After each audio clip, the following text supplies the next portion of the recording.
Baik, Assalamualaikum.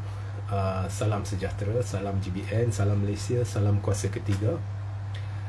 Sebelum saya mulakan live ini, ingin saya ucapkan selamat tahun baru kepada seluruh rakyat Malaysia yang berbilang bangsa, dan harapan saya agar tahun baru ini akan membawa satu perubahan, satu kebaikan, dan saya sentiasa mendoakan agar rakyat tidak dibebani dengan masalah-masalah yang sekian lama melanda, khususnya kos harga barang yang menggila, dan berharap agar kerajaan yang ditubuhkan ini berhenti dengan politik dendamnya dan sebaliknya menumpu perhatian terhadap permasalahan rakyat dengan mewujudkan dasar-dasar atau platform-platform penambahbaikan pemulihan ekonomi, politik negara, ya.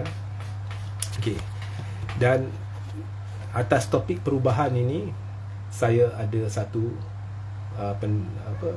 yang ingin saya kongsi, ya, iaitu tahun ini, saya anggarkan tahun ini rakyat akan dikejutkan dengan satu gelombang perubahan yang cukup besar.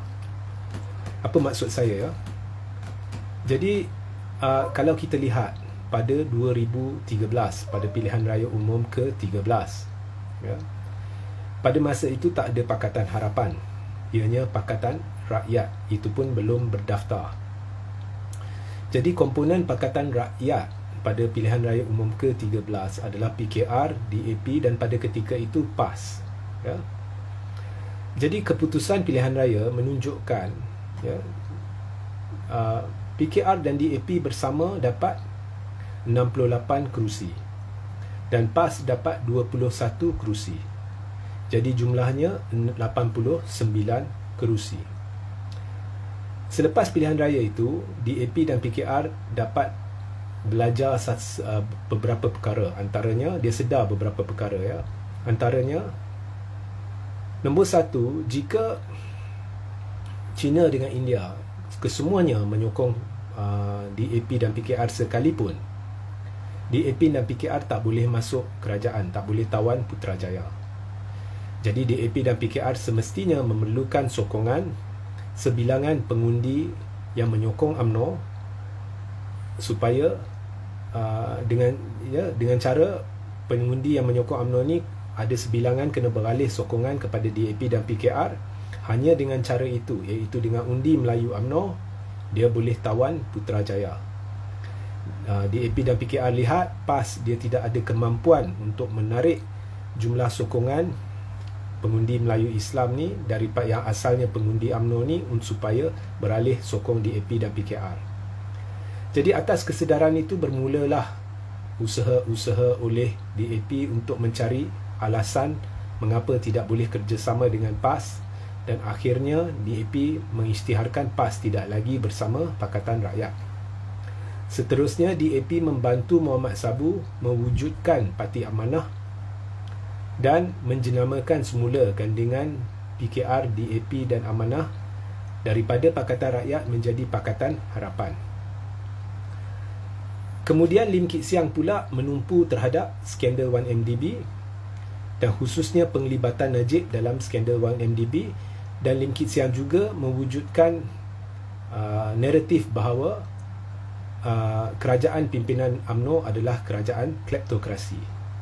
Dan akhir sekali, atas kesedaran bahawa untuk menarik pengundi, sebilangan pengundi Melayu Islam yang marah UMNO ni supaya mereka setuju sokong DAP dan PKR, timbul kesedaran bahawa Pakatan Harapan memerlukan seorang ikon atau heavyweight dari UMNO. Maknanya bekas UMNO, kini dia dianggap heavyweight dari UMNO. Dan heavyweight dari UMNO ni perlu bersama Pakatan Harapan supaya boleh menarik pengundi-pengundi sedikit sebanyak dari UMNO untuk sokong Pakatan Harapan, baru boleh tawan Putrajaya. Jadi atas dasar itu, satu persefahaman telah dicapai. Kit Siang tiba-tiba bersetuju kerjasama dengan Tun Mahathir kerana Tun Mahathir ikhlas. Bagi dia, ada satu musuh yang lebih besar. Musuh yang lebih besar itu adalah kleptokrat UMNO. yang duduk dalam kerajaan. Jadi untuk menumpaskan musuh yang lebih besar tu, Mahathir bersetuju untuk mengenepikan permusuhan dia dengan Lim Kit Siang dan DAP. Ya. Jadi naratif itu sebenarnya boleh diterima pakai oleh sebilangan penyokong UMNO kerana bagi mereka niat Tun adalah untuk bekerjasama demi menumpaskan musuh yang lebih besar yang sedang merosakkan bangsa dan negara. Okey.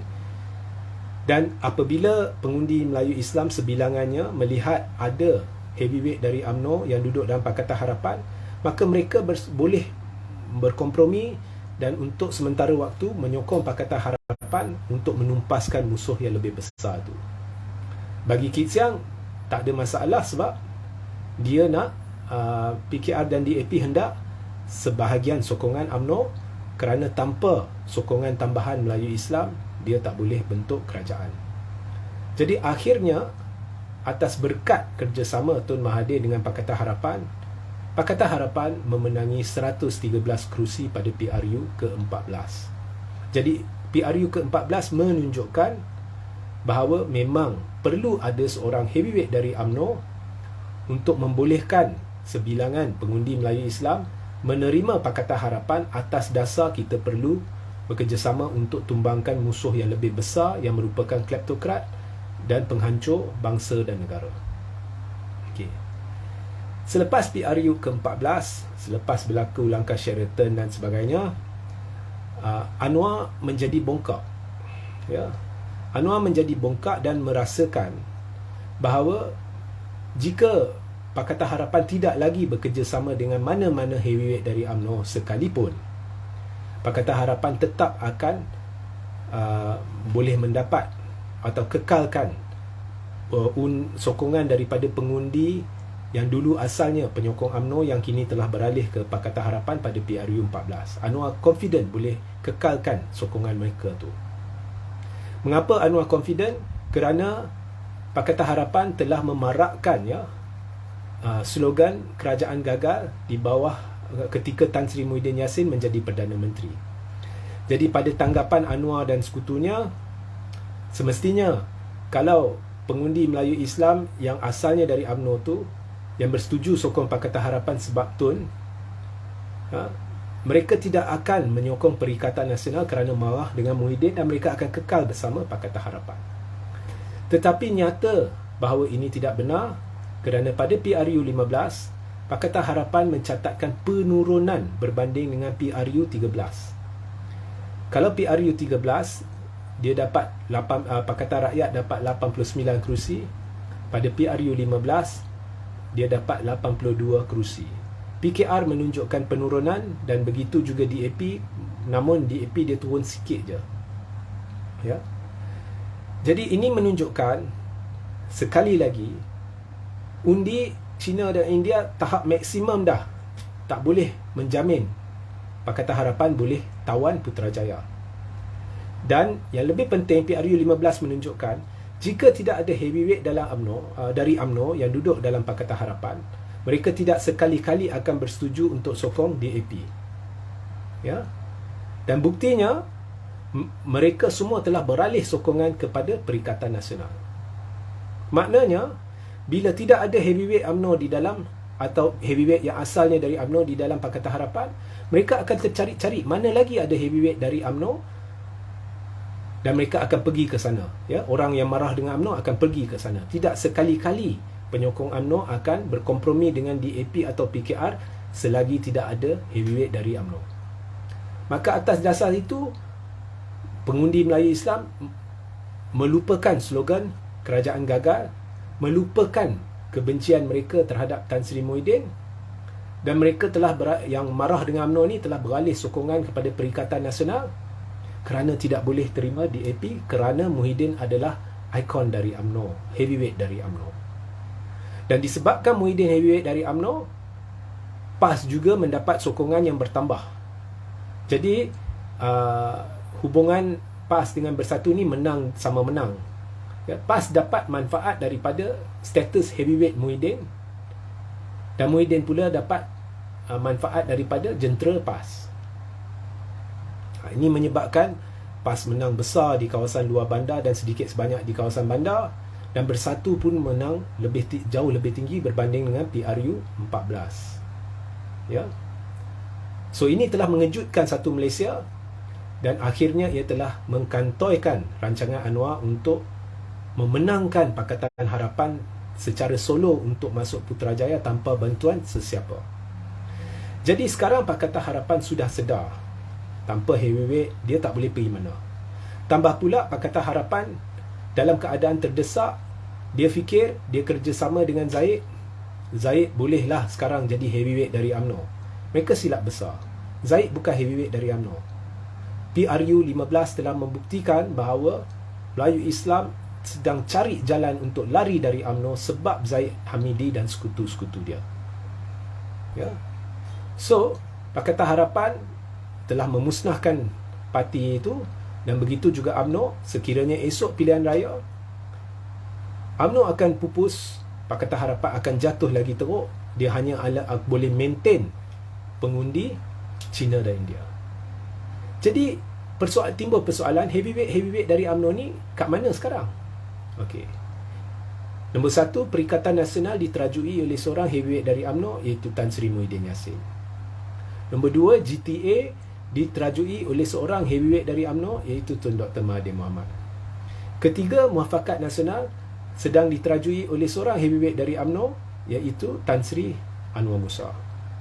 Jadi saudara-saudari, sekarang ni Melayu Islam dia duduk belah pembangkang, dan China dan India dia duduk belah kerajaan.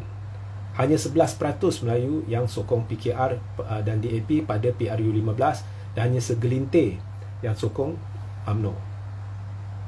Jadi bila UMNO bersetuju untuk bekerjasama dengan DAP dan kencing penyokong dia, dan begitu juga bila PKR bersetuju untuk kerjasama dengan kleptokrat dan kencing penyokong dia, saya jamin 11% Melayu Islam yang sokong PKR, majoritinya, dan juga majoriti yang masih saki-baki, yang masih menyokong UMNO, mereka juga sudah tidak sokong lagi. Jadi kita boleh katakan non-Muslim duduk sebelah kerajaan, dan Muslim dia duduk di bawah bumbung pembangkang. Jadi ada hikmah di sebalik apa yang berlaku. Kerana jika 3 heavyweight UMNO ni, atau dari UMNO ni, iaitu Tun Mahathir bersama GTA dia, Muhyiddin Yassin bersama Perikatan Nasional dia, dan Anwar Musa bersama Muafakat Nasional dia, kongsi pentas habis, meletup. Akan berlaku gelombang penyatuan ummah yang tidak sepertinya sebelum ini, dan ini akan, nombor 1, menghanyutkan UMNO, dan nombor 2, merencatkan PKR dan membantutkan Pakatan Harapan. Inilah gelombang besar perubahan yang bakal berlaku tahun ini. Jadi jangan lihat apa yang telah berlaku sebagai satu benda yang buruk. Ada hikmah dia. Sehingga kita berjumpa di lain masa. Assalamualaikum, salam sejahtera, salam GBN, salam Malaysia, dan salam kuasa ketiga.